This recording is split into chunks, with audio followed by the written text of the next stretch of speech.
Are you searching for the love of your life? Well, you can find them if you first do this. If loving you is wrong, I don't want to be right. Yeah, that song sounds really nice, sounds romantic. But the truth is that it is the truth. Because if you've got the wrong one, then you're not right. So that's what it is. So, hey, I agree with that. Now, the truth is that when you're looking for the love of your life, I've always talked about how you need to do some soul searching. You have to have a lot of self-awareness. You have to grow. You have to be your best version of you. Okay. Now, it's not just that. It's not just being your best version of you and then all of a sudden they magically appear. Sometimes we might spin that narrative if we found, the love of our life or somebody that we think is the love of our life. And only time will show if that is indeed the love of your life, right? Especially if you're like a lovesick puppy and, you're looking for love and you're looking for it in all the wrong places. All right, I don't know why. I know I can't sing. I sing perfectly out of tune. And the lyrics usually get really jacked up, but it makes for fun times. I don't know what I'd do without myself. I have so much fun. Okay, now here's what I'm talking about, guys.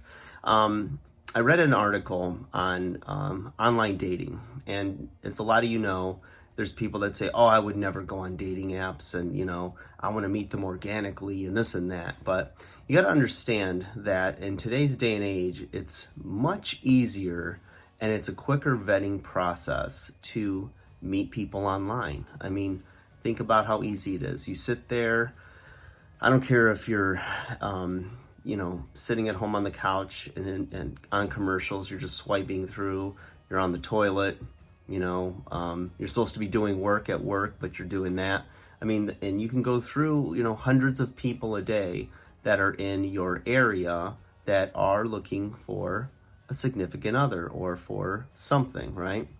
Now, what's interesting about that is that, it's really hard to meet people when, you're either in school full time, you work full time, you've got a very busy schedule, and most of your days are predictably going to the same places. So a lot of times you see a lot of the same people. And if there was this spark or magic or mutual attraction to somebody else, then chances are at some point, you two would have talked or connected on some level. So let's say, anyone in your circle of your day is not necessarily an option for you, okay?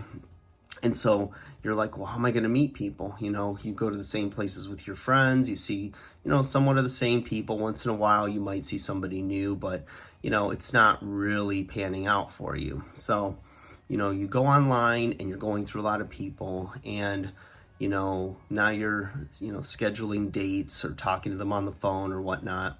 And, you go out with these people, you go and have that first date, whether it's coffee or a drink or a dinner or something, and then maybe, date them for a short period of time or maybe a longer period of time. And, if and when, that relationship ends, assuming that you didn't find the right one or they thought you were not the right one, you tend to start to take the position of, well, that was a waste of my time. But was it really? Because my viewpoint is that when you're going on dates and you're meeting different people, you're getting a big sampler plate of sorts of a lot of different types of people. You might think you're attracted to certain traits in a person, and then you meet somebody with those traits and you go, oh, it's not really what I was looking for.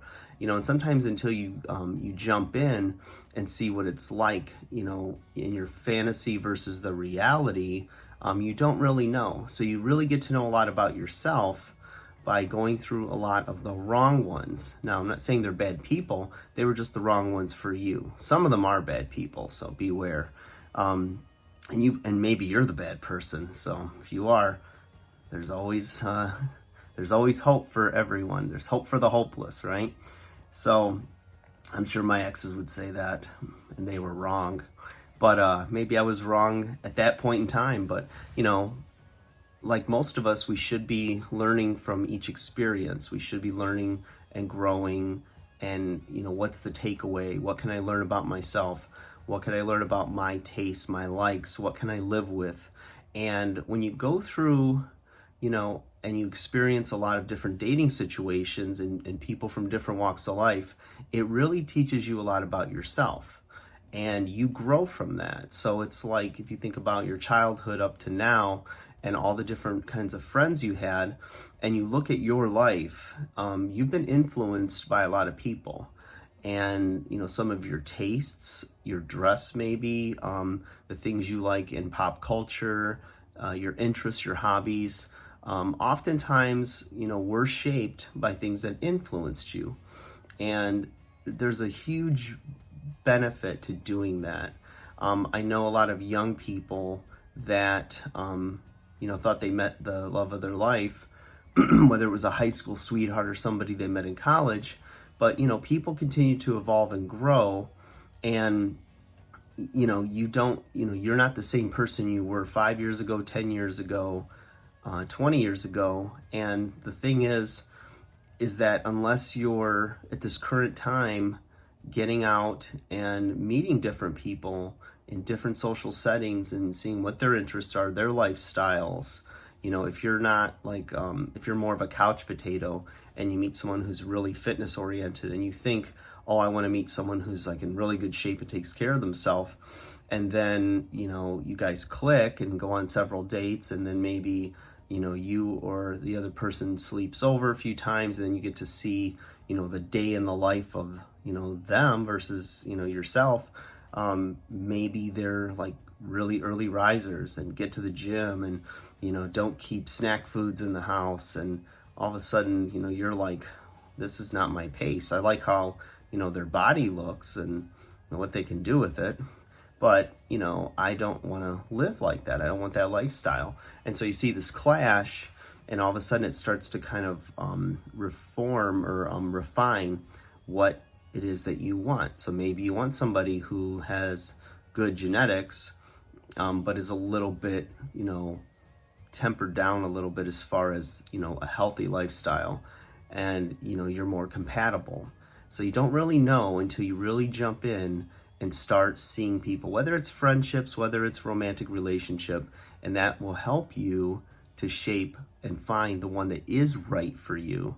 And it's a game of numbers of sorts, whether or not you believe in fate.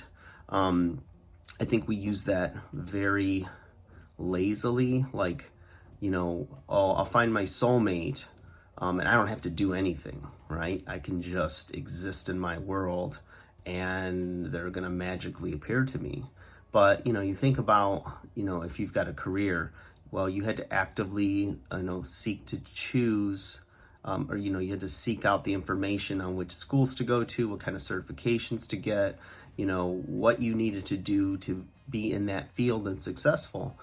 And, sometimes it falls in your lap, but if you look back, there is a timeline and there's like a roadmap that you took that led you there, whether it's really clear or it's a little bit, it's just like a road less traveled.